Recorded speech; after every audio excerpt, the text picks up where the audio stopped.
Bismillah. Assalamualaikum warahmatullahi wabarakatuh.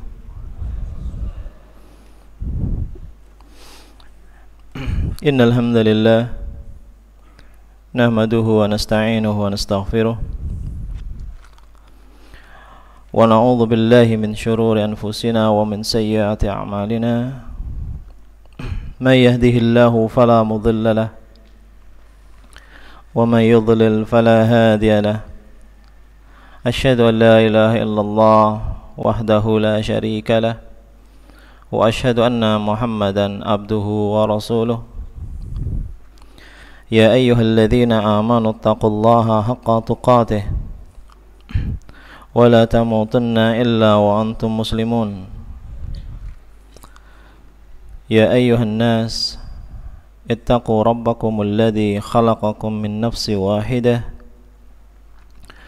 وخلق منها زوجها وبث منهما رجالا كثيرا ونساء واتقوا الله الذي تساءلون به والأرحام إن الله كان عليكم رقيبا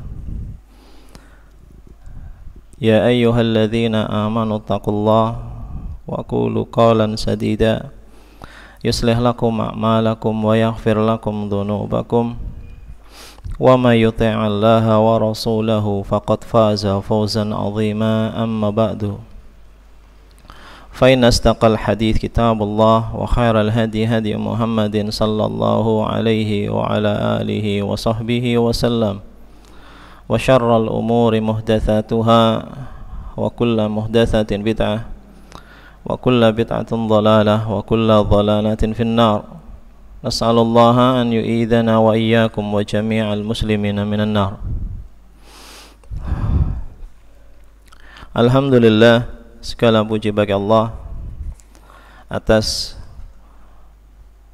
kesempurnaan, yang terpuji atas kesempurnaan dan terpuji atas kenikmatan demi kenikmatan yang dengan dan tanpa pujian kita, yang dengan dan tanpa ketaatan dan ketakwaan kita akan senantiasa sempurna dan agung, yang tidaklah memerintahkan hambanya untuk mengagungkan dirinya baik dengan perkataan dan perbuatan kecuali sebagai bentuk kasih sayang dan kebaikan dari Allah Subhanahu wa ta'ala terhadap hamba.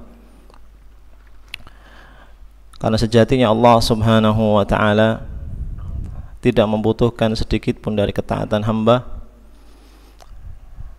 akan tetapi Allah Subhanahu wa ta'ala di antara bentuk kebaikannya adalah ketika Allah Subhanahu wa ta'ala memudahkan untuk kita sebab-sebab yang dengannya kita mendapatkan kebahagiaan di dunia dan di akhirat, memudahkan untuk kita untuk mentaatinya, memudahkan kita untuk beribadah kepadanya. Semua ini adalah kebaikan dari Allah Subhanahu wa ta'ala, karena kita tidak bisa mengelak dari kenyataan bahwasanya kita makhluk dari yang tadinya tidak ada kemudian diciptakan oleh Allah Subhanahu wa ta'ala, ya, yang tidak ada pilihan setelah kita mati kecuali surga atau neraka. Oleh karenanya wallahul musta'an, sebagian salaf Umar bin Abdul Aziz rahimahullahu ta'ala dalam salah satu statementnya beliau mengingatkan, innama khuliqtum lil abad walakinnakum tanquluna min darin ila dar. Sungguhnya tidak ada seorang pun di antara kalian kecuali ketika diciptakan oleh Allah Subhanahu wa ta'ala diciptakan untuk kehidupan yang abadi.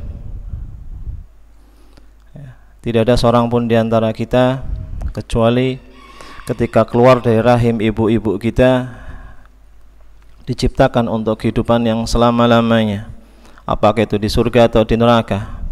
Hanya saja kalian berpindah dari satu fase ke fase yang lain dalam kehidupan ini sampai kemudian kita berujung di surga atau di neraka.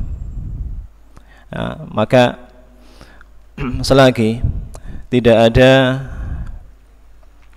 kesudahan bagi setiap anak Adam kecuali surga atau neraka menjadi kebutuhannya, menjadi kebutuhan seorang hamba agar bagaimana seorang bisa sabar dan konsisten di atas ketaatan, di atas ibadah, di atas ketakwaan, sehingga seorang mendapatkan kebaikannya di akhirat.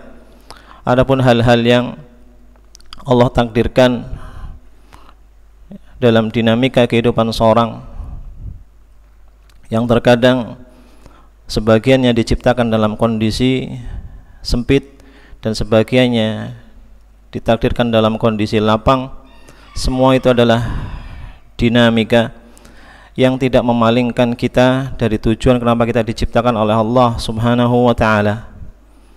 Sebagian salaf rahimahumullah, mereka mengatakan, ma kunna nubali ala ayyi halin kunna idza ata'na Allah. Kami tidak pernah peduli Allah Subhanahu wa ta'ala mentakdirkan apa dalam kehidupan kami, apakah itu kelapangan atau kesempitan, kesuksesan atau kegagalan, kebahagiaan atau kesedihan. Kami tidak pernah peduli Allah Subhanahu wa ta'ala mentakdirkan kita dinamika hidup seperti apa, asal kami bisa terus mentaati Allah Subhanahu wa ta'ala. Dalam kondisi lapang seorang terus taat kepada Allah Subhanahu wa ta'ala, demikian juga seorang diberikan taufik oleh Allah Subhanahu wa ta'ala untuk berada di atas ketaatan meskipun dalam kondisi sulit. Ini adalah kebutuhan kita. Kita semua sadar bahwasanya problematika hidup kita tidak akan bisa kita jadikan alasan ketika kita menjauh dari Allah Subhanahu wa ta'ala, ketika kita bermaksiat kepada Allah Subhanahu wa ta'ala, ketika kita meninggalkan keistiqomahan dan mengambil jalan yang lain ya, dalam menyikapi dinamika hidup kita. Kita tidak bisa kelak di hadapan Allah Subhanahu wa ta'ala beralasan atas kemaksiatan kita, atas kedurhakaan kita, atas dosa-dosa kita, dengan kefakiran misalnya, atau dalam beralasan dengan sakitnya kita, atau beralasan dengan apapun dari dinamika hidup yang Allah Subhanahu wa ta'ala tetapkan ya. Maka kebutuhan menjadi kebutuhan kita, bagaimana caranya berbekal dengan hal-hal yang menjadi sebab kita lebih nyaman berada di atas ketaatan, kita merasa lebih nyaman di atas ibadah dan ketaatan. Karena sebagaimana kita ketahui, Rasulullah sallallahu alaihi wasallam beliau bersabda, khuffatil jannatu bil makarih wa khuffatin naru bisyahwat, bahwasanya rute menuju surga dikelilingi dengan banyak hal yang mayoritasnya bertentangan dengan dorongan hawa nafsu kita, sementara neraka sebaliknya. Dan Al-Imam Ibnul Jauzi rahimahullahu ta'ala beliau menyebutkan, man lam yaral awaqib ghalaba alaihi al-his, barang siapa yang tidak bisa melihat konsekuensi dari setiap opsi yang dia pilih dalam kehidupan ini, maka seringkali tindakan-tindakannya, inisiatif-inisiatifnya ketika dia memilih hal-hal tertentu dalam hidupnya yang menjadi dorongannya hanyalah sesuatu hal yang sifatnya duniawi ya.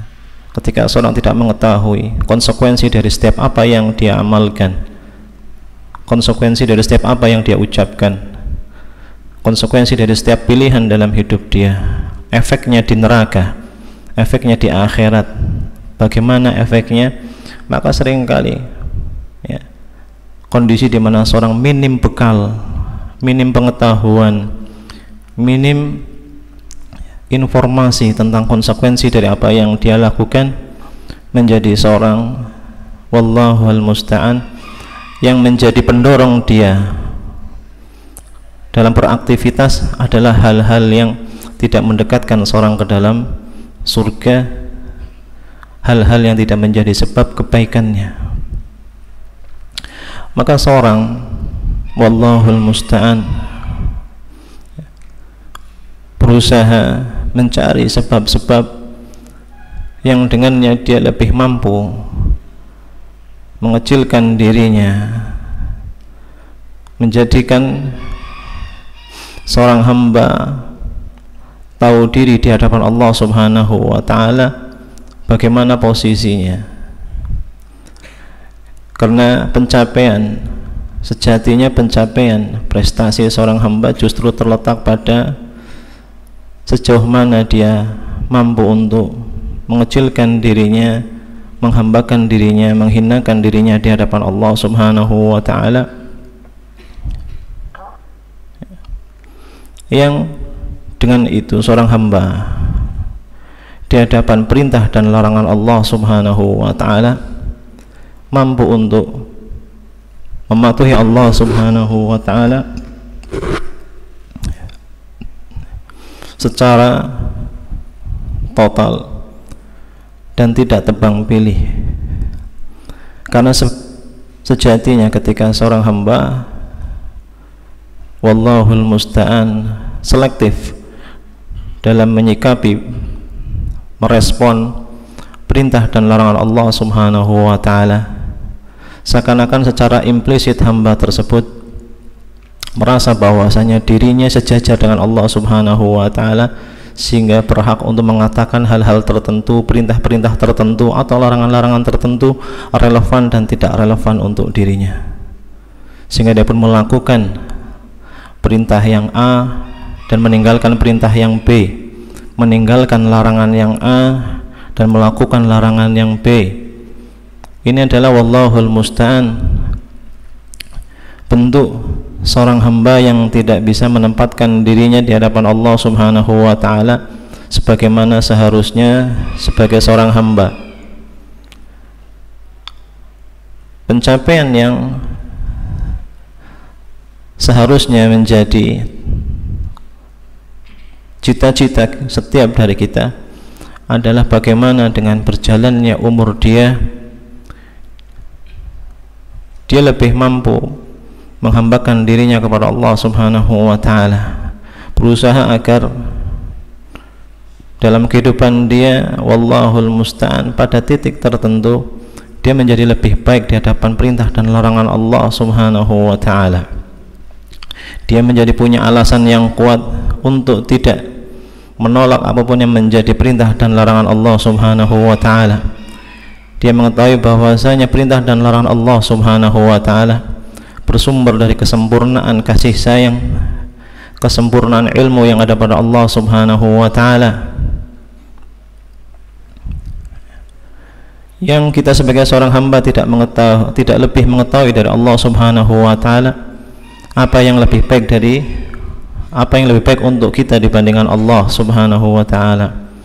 Maka dibangun di atas keimanan seorang bahwasanya Allah Subhanahu wa ta'ala al-alim al-hakim, la yadlimu rabbuka ahada, tidak menzalimi hambanya seorang pun. Dibangun di atas keimanan dia terhadap nama-nama Allah Subhanahu wa ta'ala. Dia berdinamika. Dinamika seorang hamba adalah sebagai bentuk respon atas keimanan dia terhadap kandungan yang terdapat pada nama-nama Allah Subhanahu wa ta'ala. Allah Subhanahu wa ta'ala menyampaikan walillahil asmaul husna fad'uuhu biha. Sungguhnya Allah Subhanahu wa ta'ala memiliki nama-nama yang sempurna, nama-nama yang indah, nama-nama yang paling baik. Maka beribadahlah kepada Allah Subhanahu wa ta'ala dengan nama-nama tersebut, yang mana sebagian ulama menyebutkan maksud dari ayat ini adalah seorang dalam kehidupan dunia ini berdinamika sesuai dengan keimanan dia terhadap nama-nama tersebut. Ketika seorang mengimani bahwasanya Allah Subhanahu wa ta'ala al-alim, maha mengetahui, seorang tidak berusaha untuk menginterupsi apapun yang menjadi perintah dan larangan Allah Subhanahu wa ta'ala. Seorang tidak mencari pembenaran ketika tidak mampu untuk mentaati Allah Subhanahu wa ta'ala dalam sebagian perintah dan larangannya, tapi seorang beristighfar kepada Allah Subhanahu wa ta'ala, tidak kemudian mensejajarkan dirinya dengan Allah Subhanahu wa ta'ala, menganggap sebagian perintah dan larangan Allah Subhanahu wa ta'ala sebagai sesuatu yang tidak relevan untuk dirinya, seakan-akan dia secara implisit mensejajarkan dirinya dengan Allah Subhanahu wa taala dalam hal siapa yang lebih mengetahui kebaikan untuk diri seorang hamba. Demikian juga konsekuensi dari keimanan seorang atas kesempurnaan ilmu yang terkandung pada nama Al-Alim yang ada pada Allah Subhanahu wa taala. Seorang mengkondisikan dirinya agar bisa menerima apapun yang menjadi ketetapan Allah Subhanahu wa taala. Musibah demi musibah, ujian demi ujian, kondisi sempit demi kondisi sempit, seorang sudah mempersiapkan agar ketika hal itu terjadi, seorang hamba tetap mampu mewujudkan ubudiyahnya dan penghambaannya kepada Allah Subhanahu wa taala.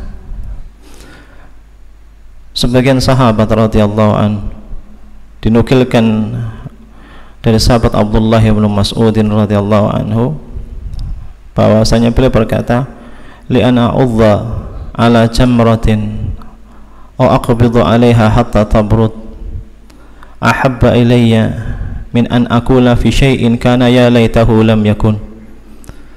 Seandainya saya harus menggigit bara api atau memegangnya sampai dia dingin, itu lebih saya cintai dibandingkan saya mengucapkan sesuatu yang telah Allah takdirkan untuk terjadi dengan perkataan saya seandainya itu tidak terjadi. Maka Abdullah bin Mas'ud radhiyallahu anhu, ulamanya para sahabat, beliau memahami bahwasanya ucapan seseorang yang mengatakan seandainya masalah ini tidak terjadi, seandainya musibah ini tidak terjadi, seandainya hal negatif ini tidak terjadi, ini bukan perkataan dan ucapan yang ringan. Beliau lebih memilih menggenggam bara api sampai dia menjadi dingin dibandingkan keluar dari lisannya ucapan-ucapan semacam itu. Karena adalah bentuk bahwasanya seorang hamba merasa dirinya lebih tahu dibandingkan Allah Subhanahu wa taala tentang apa yang terbaik untuk dirinya, untuk hamba. Oleh karenanya wallahul musta'an, hal ini dan yang semisalnya adalah hal yang terkadang muncul dari kita yang merupakan representasi dari lemahnya penghambaan kita kepada Allah Subhanahu wa taala.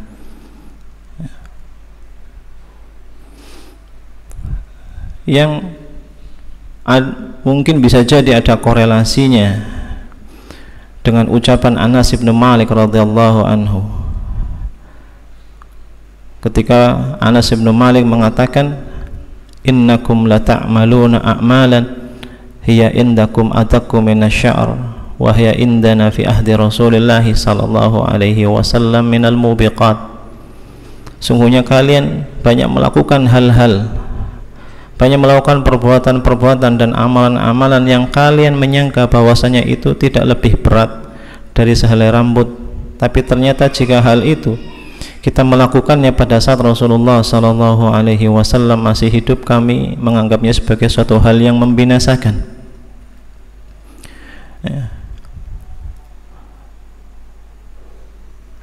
Menunjukkan bahwasanya wallahul musta'an ada sebagian hal yang sebenarnya di sisi Allah Subhanahu wa taala berat dan besar, tapi kita melakukannya dan tidak merasakan hal itu sebagai bentuk suatu hal yang besar atau dosa yang besar.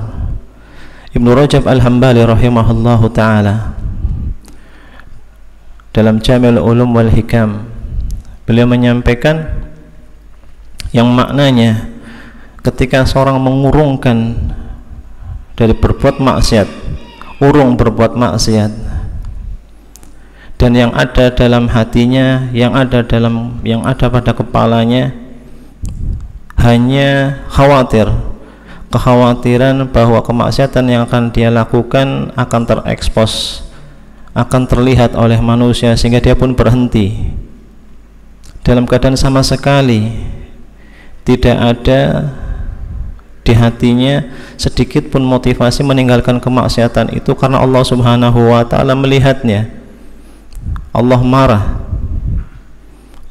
Barang siapa yang motif ketika meninggalkan hal-hal yang dilarang oleh Allah Subhanahu wa ta'ala hanya itu, ya, hanya khawatir dari penglihatan manusia, dari perhatian manusia, atau dari penilaian manusia, hanya itu yang menjadi sebab dia kemudian mengurungkan kemaksiatan, tidak ada sedikit pun dalam hatinya terbenak bahwasanya Allah melihat, Allah enggak ridha, ya, Allah marah. Enggak sedikit pun terlintas semacam itu pada dirinya. Al-Hafidz Ibnu Rajab Al-Hambali menyampaikan bahwa dosa apapun yang akan dilakukan oleh hamba tersebut tidak lebih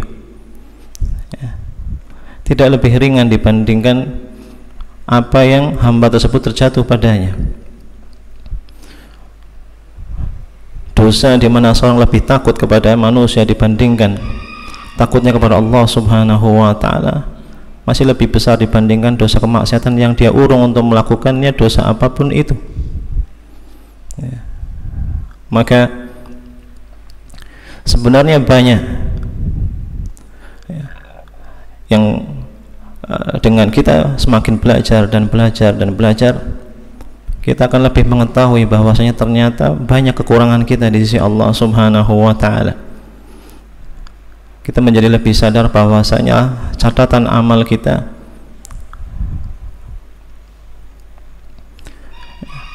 akan menjadi penyesalan kita kelak di hari kiamat di hadapan Allah Subhanahu wa ta'ala. Rasulullah sallallahu alaihi wasallam sendiri telah menukilkan dari Allah Subhanahu wa ta'ala, innakum tukhti'una bil-laili wan-nahar, bahwasanya kita berdosa di siang dan malam, tapi di waktu yang sama kita, seandainya dia minta untuk introspeksi, kita tidak mendapati, tidak menemukan dosa apa yang kita lakukan sepanjang hari. Rasulullah sallallahu alaihi wasallam, beliau memiliki alasan yang kuat untuk kemudian beliau beristighfar dan bertobat kepada Allah Subhanahu wa ta'ala dalam satu harinya 70 sampai 100 kali. Sementara kita wallahul musta'an, karena kondisi kadar taufik yang minim, kita tidak mampu untuk mendeteksi dosa-dosa kita. Dan Al-Allamah Ibnul Qayyim rahimahullah ta'ala menyampaikan, innallaha idza arada bi 'abdin khaira ja'alahu mu'tarifan bi dzambi. Sungguhnya Allah Subhanahu wa ta'ala jika menghendaki pada diri seorang hamba kebaikan, Allah jadikan hamba tersebut mempunyai kemampuan untuk mendeteksi dosa-dosanya. Dia punya alasan, lebih punya alasan untuk dalam satu harinya bertobat dan beristighfar kepada Allah Subhanahu wa ta'ala 70 sampai 100 kali. Ketika seorang dijadikan tidak punya alasan yang kuat untuk menghayati istighfarnya dan tobatnya kepada Allah Subhanahu wa ta'ala, ini menunjukkan bahwasanya kadar taufik yang Allah berikan kepada hamba tersebut sangatlah minim. Ya, maka kita belajar dan belajar, dan yang kita harapkan dengan kita belajar, kita lebih mampu menjadi sebab kebaikan untuk diri kita sendiri sebelum kita berpikir kebaikan untuk diri orang lain. Sebagian salaf rahimahumullah, sebagaimana dinukilkan dari Mutarrif, menyampaikan, Allahumma inni a'udzubik min an yakuna ahadun as'ad bima 'alamtani minni. Ya Allah, saya berlindung dari sebuah kondisi di mana orang yang saya ajari lebih berbahagia dibandingkan saya yang mengajari. Salah berlindung dari kondisi di mana seorang wallahul musta'an menasehati orang lain dan ternyata yang dinasehati lebih berbahagia, lebih beruntung, menjadi lebih baik dibandingkan yang menasehati. Ya. Orang bikin status, yang baca status terinspirasi untuk menjadi lebih baik, dan yang bikin status malah tidak punya keinginan yang lebih untuk menjadi lebih baik. Maka kita berlindung dari kondisi ini. Seorang belajar dan belajar, dan yang dia jadikan sebagai motivasi adalah memberikan manfaat untuk dirinya sebelum orang lain. Al-Allamah Ibnu Al-Qayyim rahimahullah ta'ala mengatakan, man syaghala bi nafsihi syaghala an ghairihi. Barang siapa yang menyibukkan dirinya dengan dirinya sendiri, dia tidak akan sibuk dengan orang lain. Dia akan melihat dirinya penuh dengan kekurangan yang butuh untuk diperbaiki, dan jika dia baik, kebaikannya akan berimbas kepada orang lain. Al-Imam Ahmad rahimahullah ta'ala beliau menyampaikan yang maknanya, mata alam tu harfan qatlin nas. Saya tidak pernah belajar biar satu huruf, dan yang menjadi motivasi saya adalah orang lain. Maka seorang belajar dan yang menjadi perhatiannya adalah bagaimana memperbaiki diri, kualitas dirinya di hadapan Allah Subhanahu wa ta'ala, bukan di hadapan manusia. Naam, insyaallah itu yang bisa saya sampaikan di kesempatan kali ini. Wallahul musta'an. Kurang lebihnya saya minta maaf. Wallahul musta'an. Subhanakallahumma bihamdik, asyhadu an la ilaha illa anta, astaghfiruka wa atubu ilaik. Wassalamualaikum warahmatullahi wabarakatuh.